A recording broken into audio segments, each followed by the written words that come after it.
Erwin Smith dalam 2 menit. Erwin Smith adalah seorang pemimpin yang dihormati, seseorang yang selalu berjalan di garis tipis antara harapan dan keputusasaan. Baginya, dunia ini penuh dengan kebohongan, dan satu-satunya jalan menuju kebebasan adalah dengan menemukan kebenaran di balik tembok yang telah mengurung umat manusia selama lebih dari 100 tahun. Sejak kecil, Erwin dihantui oleh pertanyaan, apa yang sebenarnya terjadi di luar tembok? Pertanyaan itu bukan sekadar rasa ingin tahu, tetapi sebuah obsesi yang membawanya ke garis depan perjuangan manusia.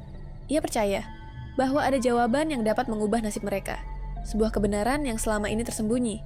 Namun, untuk mencapainya, ada harga yang harus dibayar. Sebagai pemimpin pasukan penyelidik, Erwin memahami bahwa perang melawan Titan bukan sekadar pertempuran fisik. Ini adalah pertarungan melawan ketidaktahuan, ketakutan, dan keterbatasan manusia. Ia berdiri di barisan terdepan, memberikan perintah yang akan menentukan hidup dan mati banyak orang. Namun, meski terlihat tegar, jauh di lubuk hatinya, ia terus bertanya, apakah yang kulakukan benar? Apakah aku hanya memanfaatkan nyawa orang-orang ini demi ambisiku sendiri?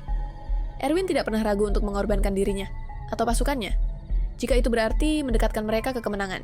Ia tahu bahwa tanpa pengorbanan tidak ada perubahan. Namun, ia juga menyadari beban yang ia pikul.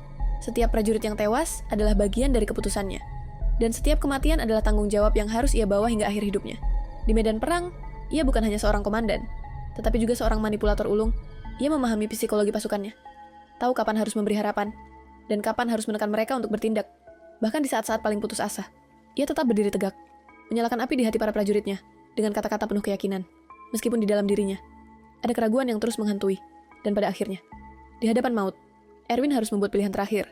Apakah ia akan tetap berjuang demi kebenaran yang selama ini ia cari, ataukah ia akan menyerahkan harapan itu kepada generasi berikutnya? Dengan satu teriakan terakhir, ia memimpin pasukannya ke dalam pertempuran yang tak mungkin dimenangkan. Bukan demi dirinya sendiri, tetapi demi masa depan yang lebih baik bagi umat manusia. Itulah Erwin Smith, seorang pemimpin yang memahami bahwa kemenangan sejati tidak datang tanpa pengorbanan, dan kebenaran sejati tidak akan terungkap tanpa perjuangan.